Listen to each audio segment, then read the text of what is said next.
Hi, എല്ലാവർക്കും നമസ്കാരം. ഇന്നലെ റിലീസായ അതിരടി ഫിലിമിനെ കുറിച്ച് 2 വാക്ക്. ആവറേജ് കണ്ടുകൊണ്ടിരിക്കാൻ പറ്റുന്ന ഒരു സാധാരണ പടം.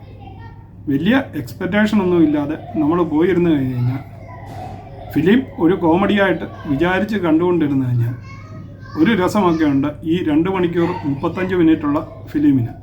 നോർമലായിട്ട് നമ്മൾ പ്രതീക്ഷിച്ചിരുന്നത് ടോവിനോയും ബേസിൽ ജോസഫും ഒക്കെ ഉള്ളതുകൊണ്ട് ടോവിനോ ആയിരിക്കും നായകനെന്നത്. എന്നാൽ ഫിലിമിൽ പകുതി ക്രാക്കായ ഒരു കഥാപാത്രത്തിനെ ബേസിൽ ജോസഫ് നായകനായി അവതരിപ്പിക്കുകയാണ്. തുടക്കം തൊട്ട് തന്നെ ബേസിൽ ജോസഫാണ് ഫിലിം മുന്നോട്ട് കൊണ്ടുപോകുന്നത്. ഏകദേശം ഇൻ്റർവെല്ലിനോടടുത്താണ് ടോവിനോ രംഗത്ത് വരുന്നത് തന്നെ.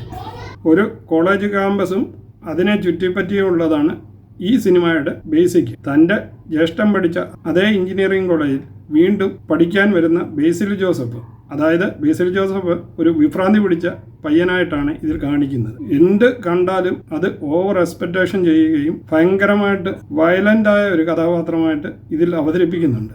വയലൻ്റ് എന്ന് പറഞ്ഞു കഴിഞ്ഞാൽ ഒരു വിഭ്രാന്തിക്കാരനായ പയ്യനായി. അപ്പോൾ ജ്യേഷ്ഠൻ പഠിച്ച ഈ കോളേജിൽ ജ്യേഷ്ഠന് അന്ന് പഠിക്കുന്ന സമയത്ത് സംഭവിച്ച ഒരു മെൻ്റൽ ട്രോമയ്ക്ക് കാരണമായ സംഭവവും അതുമൂലം അന്ന് മുതൽ കോളേജിൽ നിർത്തിപ്പോയതുമായ ഒരു ഫെസ്റ്റിവൽ വീണ്ടും തുടങ്ങുന്നതിന് വേണ്ടി കഷ്ടപ്പെടുന്നതുമായ രംഗങ്ങളാണ് സിനിമയിൽ ഉടനീളം കാണിക്കുന്നത്. ചേട്ടൻ പഠിക്കുന്ന കാലത്ത് ആ പ്രോഗ്രാം പോയത് വീണ്ടും തുടങ്ങാൻ വേണ്ടി കോളേജ് അധ്യാപകരെയും മറ്റുള്ളവരെയും ഒക്കെ കാണുന്നതും അതിനുവേണ്ടി കഷ്ടപ്പെടുന്നതുമായ ബേസിൽ അവസാനം ആ കാര്യം സാധിച്ചെടുക്കുകയും അതിനുവേണ്ടി ആ പ്രോഗ്രാമിലെ ഫംഗ്ഷന് വേണ്ടി സിനിമയിലെ തന്നെ ഒറിജിനൽ കഥാപാത്രമായി വിനീത് ശ്രീനിവാസനെ കൊണ്ടുവരാൻ വേണ്ടി, അതായത് കോളേജ് ഫെസ്റ്റിവലിൽ വിനീത് ശ്രീനിവാസനായി തന്നെ വരുന്നതിന് വേണ്ടി പരിപാടി ഇടുന്നതും പിന്നീട് അതിനെ തുടർന്നുണ്ടായ സംഭവ വികാസങ്ങളുമാണ് കഥയുടെ ചുരുക്കം. നമ്മൾ ആദ്യം മുതൽ ടോവിനോയെ കാണുമെന്ന് പ്രതീക്ഷിച്ചെങ്കിലും ടോവിനോ പകുതിക്ക് ശേഷമാണ് രംഗത്ത് വരുന്നത്. ബേസിൽ ജോസഫിന്റെ കഥാപാത്രം കോളേജ് ഫംഗ്ഷന് വേണ്ടി തയ്യാറാവുന്നതും അതേസമയം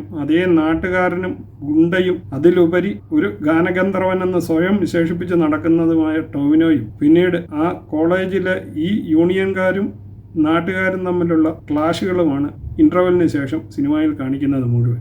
തോട്ടാക്കുട്ടൻ എന്ന പേരിൽ അറിയപ്പെടുന്ന ഗുണ്ടയായ ടോവിനോയും കോളേജിലെ പരിപാടി മുടക്കി തൻ്റെ പരിപാടി നടത്തുവാൻ ആഗ്രഹിക്കുന്ന ഈ ടോവിനോയെ വെല്ലുവിളിച്ചുകൊണ്ട് താൻ കോളേജിലെ പരിപാടി കണ്ടിന്യൂ ചെയ്യും എന്ന് അവസാന കൈക്ക് തീരുമാനിക്കുന്നതുമായ ബേസിൽ ജോസഫിനെയും ഈ പടത്തിൽ കാണും. ആവറേജ് നമുക്ക് കണ്ടുകൊണ്ടിരിക്കാൻ പാകത്തിന് കോമഡി രംഗങ്ങളും ആക്ഷനും ഒക്കെ ഉള്ള ഈ പടം നിങ്ങൾ ഒന്ന് കണ്ടു നോക്കൂ.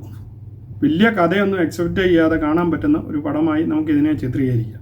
വിനീത് ശ്രീനിവാസനൊപ്പം തന്നെ സംവിധായകൻ ഷാനും ചെറിയ റോളിൽ രംഗത്തുണ്ട്. ഈ പടത്തിൽ ബേസിൽ ജോസഫ് നന്നായി തന്നെ അഭിനയിച്ചിട്ടുണ്ടെന്നുള്ളത് വേറൊരു കാര്യമാണ്. ടോവിനോ തോമസ് തൻ്റെ സാധാരണ സ്റ്റൈലിൽ നിന്നും വ്യത്യസ്തമായ ഒരു കഥാപാത്രത്തെയാണ് ഇതിൽ അവതരിപ്പിക്കുന്നത്. മൊത്തത്തിൽ ഒരു കോമഡി എൻ്റർടൈനറായി ഈ പടത്തിനെ കാണാം.